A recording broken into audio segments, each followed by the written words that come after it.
Okay, so you mentioned it, but I figured you might actually want to know. So, way back during the Civil War, uh, things weren't great. People were shooting each other, but you were mostly shooting each other with weapons that you had to reload with a bunch of different pieces, packing, ignition caps, and then the actual bullet. In the 1870s, they came up with a gun that you could just cock and fire. Eventually, we've worked into guns you can just fire.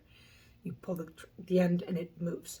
So you've seen revolvers like they have uh, in cowboy movies. Most cowboy movies, what they're using is a peacekeeper. And what it is a gun that was designed in 1873 by Sam Colt. And the idea was that with it, civilians could be safe, I guess. It was that it made them able to be armed in the same way as many of the ex soldiers from the Civil War who were now moving into the West. The gun was first purchased by the Army in 73, and it was very, very, very popular. And then they started, selling them later. I think in 78, they changed it so that your Peacemaker could shoot the same size ammunition as your rifle. It matched the Winchester shotgun. And so that way you could carry a shotgun and a pistol, and hey, you could use the same ammunition for both.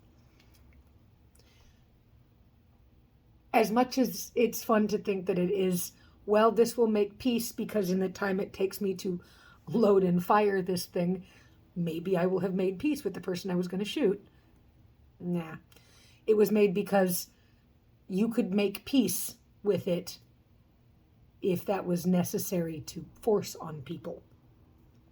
The most famous Peacemaker, probably, that exists is the one that was owned by Wyatt Earp, who was a real person despite all of the fun rumors and nonsense that existed around him and his time in Tombstone.